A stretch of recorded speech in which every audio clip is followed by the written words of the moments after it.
you for the opportunity. I apologise that I haven't been able to get down to be with you. I've just met a group of US congressmen who are out here. They're focused on agriculture, and we had half an hour talking about trade, among other things, protein from animals, the usual international issues, I guess, that pop up. The free trade agreement, and what was the real issue for us? Was it the subsidies that they were paying, or was it just our inability to get into the market? It was nice to be able to clarify and just say, just open the doors, please, and we'll take up the opportunities and work with your dairy farmers. There are a number of challenges for us. GDT up a little bit this morning, so everyone should feel a little better. And I guess in talking with John Monaghan recently, the view from the top, I guess, is that things are reasonably optimistic, and that, you know, we should be looking ahead with confidence. And indeed, that's what most of the surveys are saying. Doesn't mean to say that there aren't challenges across the dairy sector, and I'm not trying to deny them. I have the DAERA review underway here in Wellington, a discussion a couple of days ago about it. We're kind of almost due to report back with some ideas on that. Clearly, this is, we're not trying to reinvent the wheel, but we are taking the opportunity to look at the legislation and make sure that if there are ways that we can improve it to better suit, I guess, the modern reality that we have, not one that was set down, I guess, in the early 2000s, around the level of competition for Fonterra, the issues around the environment, animal welfare, they will be taken into account, and hopefully we'll come back to you with a set of proposals that you see are sensible. But there'll certainly be time and opportunity for feedback from the dairy sector and from dairy farmers themselves. In summary, I'll probably say that there'll be not major change to DAERA. It's not broken. There are some things that need to be tweaked, but you may have a different opinion. I think my view that we need to protect the position of dairy farmers. You have an asset for 48 hours, and beyond that, it's a liability. You need to have secure contracts to pick up your milk and process your milk and get you enough from the marketplace to cover the costs. That's my starting point. We've got a number of companies that are doing that in the country now, some better than others.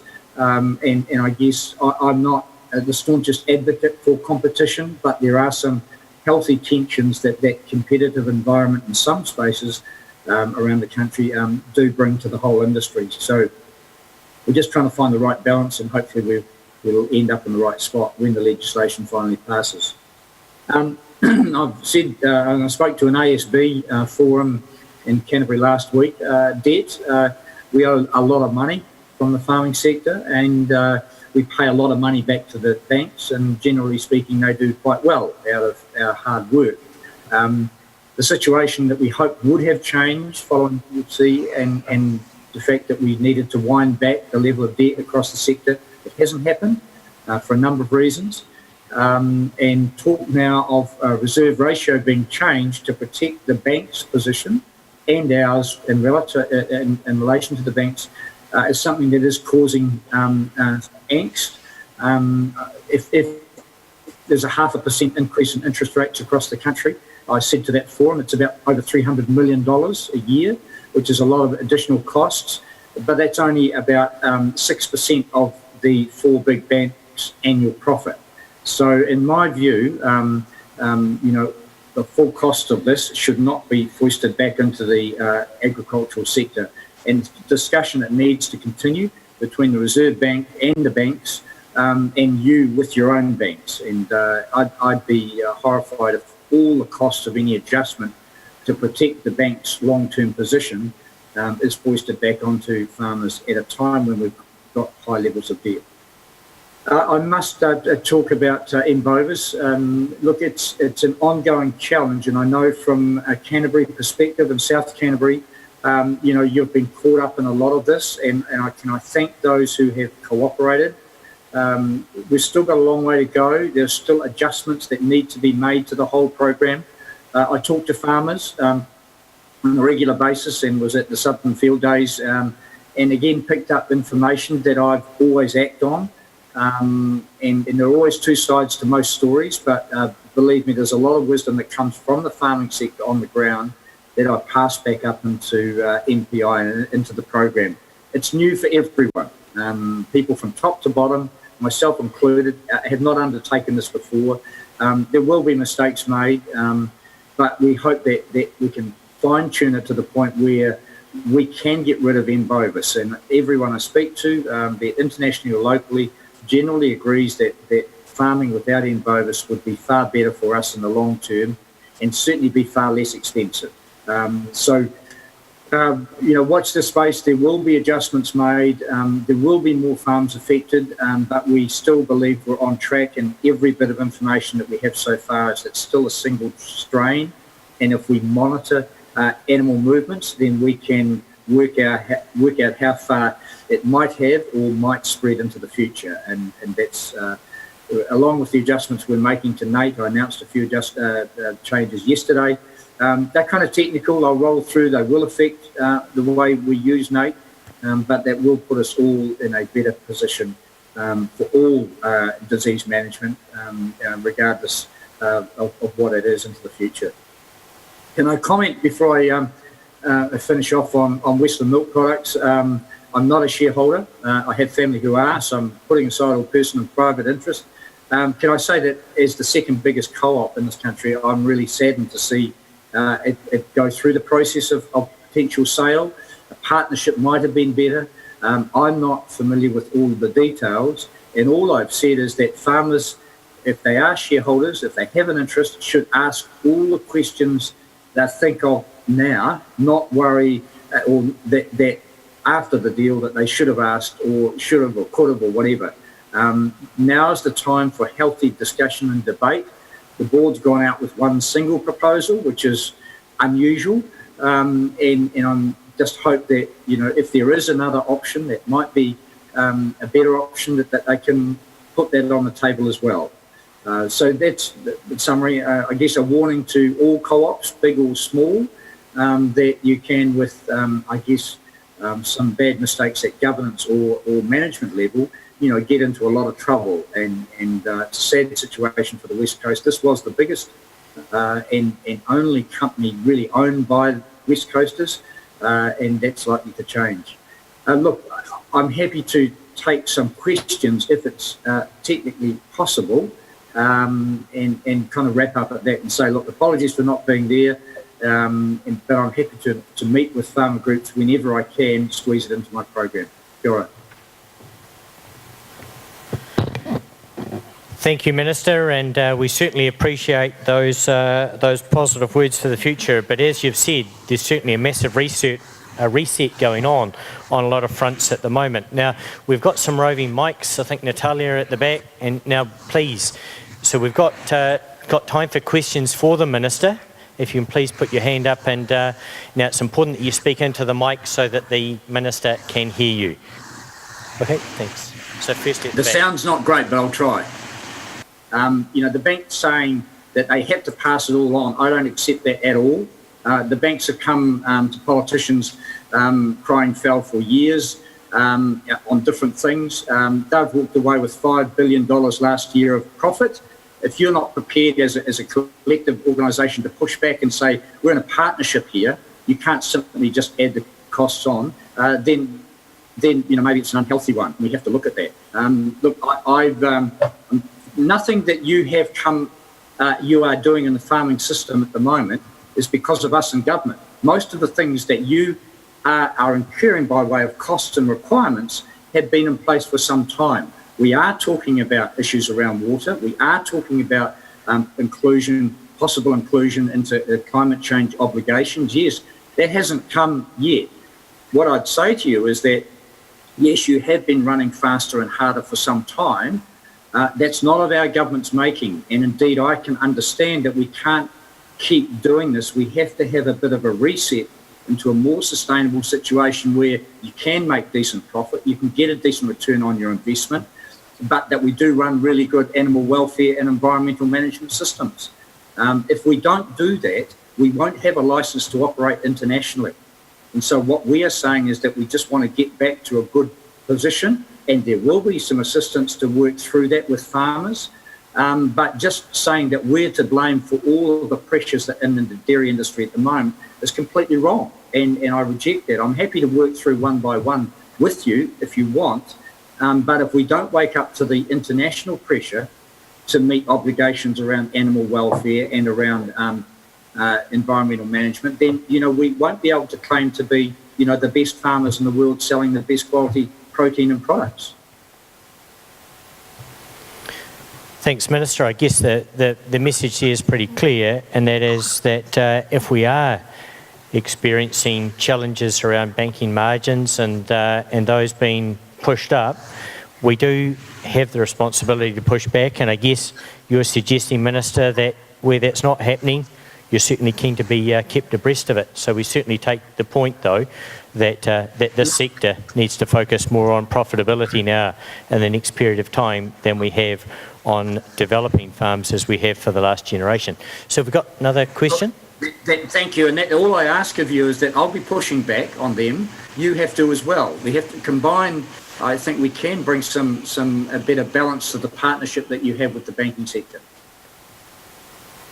Yeah, Natalia, I thought was that a question over there, was it? No? So, Minister, I've got a further one for you. So, certainly in terms of the reset that's going on at the moment, you talked about DERA and you talked about the warning for the co-ops with Westland's demise, our second largest co-op in New Zealand. So I guess some have suggested through the submission process that if the milk price was just lower, that farmers wouldn't, or farm co-ops wouldn't come under the same pressure. What's your response to that? Look, I've consistently had over the years the independents or the competitors, I guess, say that the milk price is too high, it should be lower, and that would mean that we have a more balanced, sustainable dairy industry. Now, there are a whole lot of components to that. I guess as a farmer, former share milker, I've always liked the idea of getting as much milk payment and payout as possible.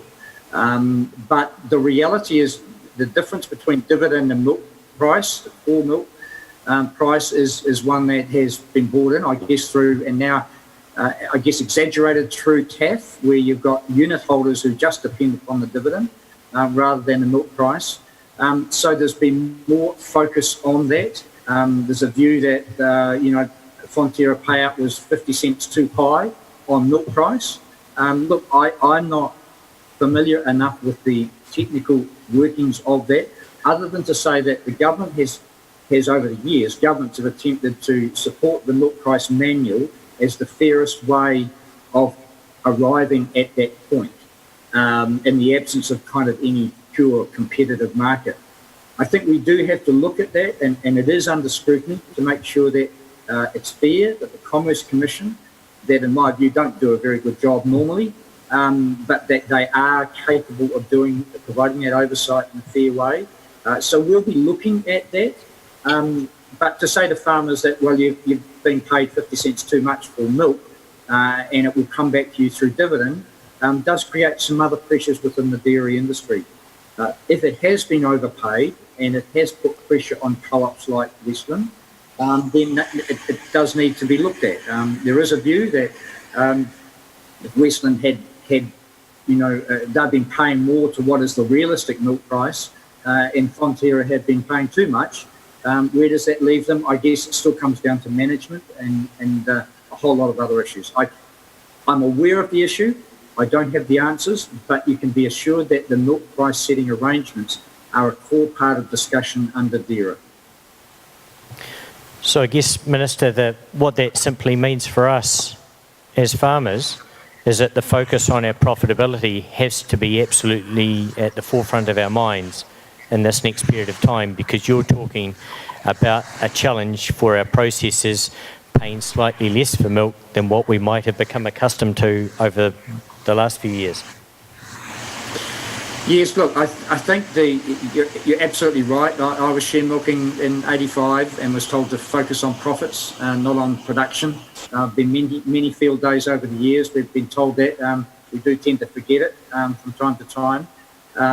But come back to I guess the point that farmers need to be more actively engaged in all of these discussions. The demise, if that's what you call it, of Westland is because too few farmers have made the effort and taken more care and attention to the details of their company, kept their directors' feet to the fire, and then keep management feet to the fire. And there's a whole lot of reasons there.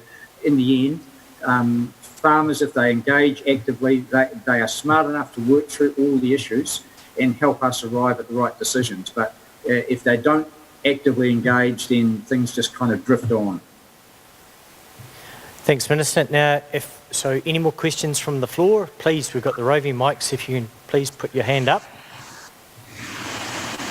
So just John up the front here, Natalia.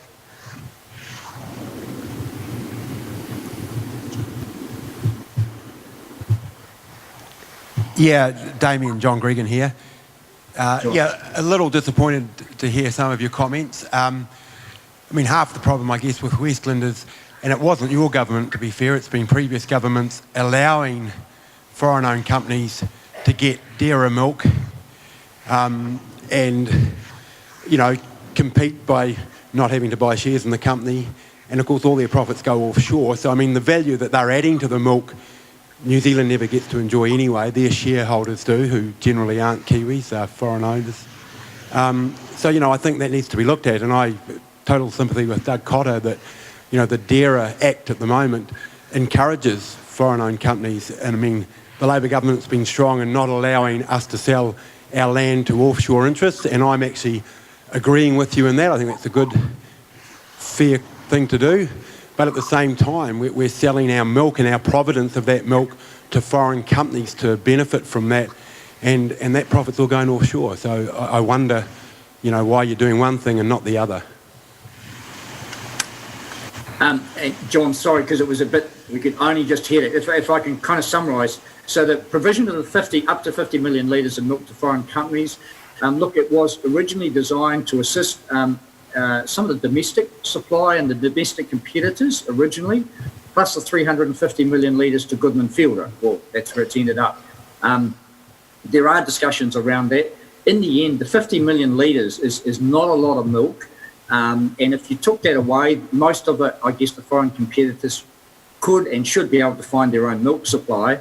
I guess the issue of you know, whether it's an efficient way of delivering it for small startup companies.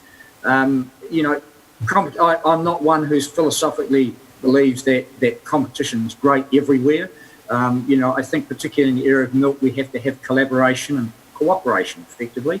And so that is one of the issues, the 50 million litres, but I don't think that's going to substantially change. Look, we accept that there's a need for migrant workers, but it would be a false hope to say that you'll have greater access to them into the future. In the end, we've got to attract young people. That's why we're sorting out the training area.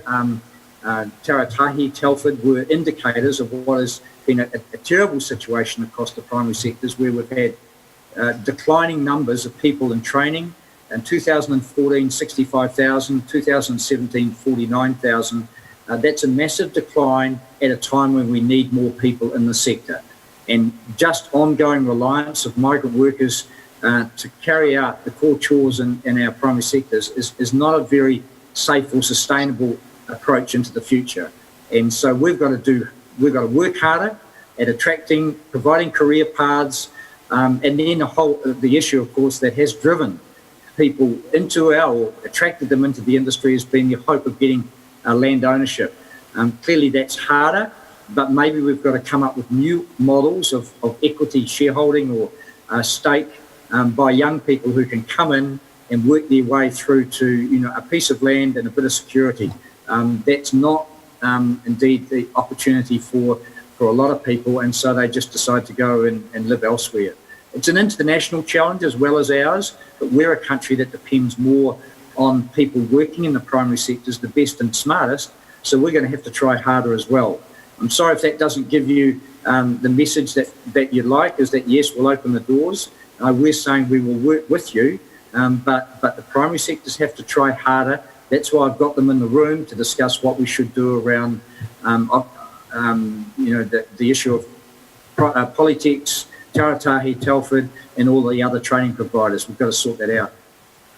Thanks, Minister. I guess the key point there is that the challenge in the southern regions is greater than what it is in South Auckland. And so we have a shortage of staff per se, not just dairy, but right across all the sectors. But thank you. Question down the back. Yeah, g'day. James Emmett speaking. I'm a contract milker here in South Canterbury. Colin stole my question around migrant workers, but I'll go to Plan B.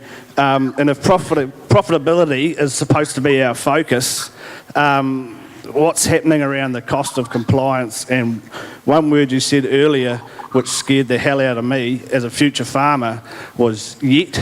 You said things haven't happened yet. And we probably want more of a proactive farmer view in the next upcoming election, because it probably came across as a bit negative. So what's Labor going to be actively pursuing in the next election that's going to be more favourable to the dairy sector? Well, all the things that we've done, being upfront and honest with you, and saying that unless we, retain the social licence to operate, there are more and more people demanding that we have less cows, that we, don't do anything to the waterways. What I'm saying is that people will accept that we've got to run farming operations that are out in the climate. They have a whole lot of variables, and there'll be impacts around animal welfare, around impacts on waterways that are not always desirable. But as long as we're heading in the right direction, then we'll retain the social licence and attract more people to our sector. And I make no apologies for being upfront and honest. You might see that as negative. Unless we, secure those things into the future to support our reputation internationally, we're going to struggle, and we must get a premium for our products. People can produce milk more cheaply in other countries. We are not aiming to be the lowest cost producers of milk. We have to be the best producers of the best milk, and then make sure that our companies turn that into high value products. There's some wonderful examples of that in Fonterra and Sinlay, even in Westland, where some great initiatives are getting more value for what we do. And so we're hoping, we're not asking you to do more. In the previous government's tagline was, double exports. We want you to get more for what you do now. And it is quite a complex and comprehensive program, and we'll do that. But the yet I referred to, I'm being honest about, we've yet to make decisions around inclusion of agriculture in the ETS. We've yet to work on the final national policy statement for fresh water, other than say to you that we expect over a generation that we get to a point where water is swimmable. And we understand this huge amount of effort has gone in from the dairy sector to improve that. The cities are lagging behind, and they've got to step up as well. But we can't, just think that things will remain the same. A contract milker, look, I don't know what your situation is. I have to say, when I milk cows, if I was in the shed for more than 3 hours, it would drive me crazy. We now have people, who are in different situations, and we've got to make sure that we look after people, regardless of the country they come from, in a way that shows them dignity, gives them a decent wage, and retains them within our industry. In terms of, the people on temporary permits, I think anyone who stays in this country for 5 years almost deserves the right to at least apply for residency. They've committed to our country. If they've kept their nose clean and they've worked into our communities, then they should be here. That's one of the things I commit to push on your behalf, but we've got to retain those people for 5 years and look after them. And so a bit of a run around there, but I hope that answers a couple of your questions. Look, thanks very much, Minister. We'll bring that to a close there. I think there's a number of themes that you've touched on there that are pretty consistent and pretty aligned with the wider Dairy Tomorrow and dairy industry strategy. I'm very pleased that you acknowledge the efforts that the dairy industry have gone to around taking the lead around water quality, particularly in our provinces, but it is a shared responsibility, and it's a responsibility that you're acknowledging that all New Zealanders play. So that's something that DairyNZ's absolutely at the forefront of pushing with the dairy division as clear initiative. So thank you for that. There's some other pretty clear messages that you've had for us around our need to get our house in order. There is a massive reset happening, but if we get that right, the outlook is positive. No one's suggesting for 1 minute, Minister, and I certainly didn't hear it from you, to say that the challenge was going to disappear, but inside that challenge presents the opportunity for us for the future. And I guess we're very, very pleased that you recognise the importance of dairy and the importance of dairy to continue doing what we've been doing really well over recent years to improve not only just our practices on farm, but also how the wider population see us. So thanks very much, Minister, and if everyone could please show their appreciation in the normal way.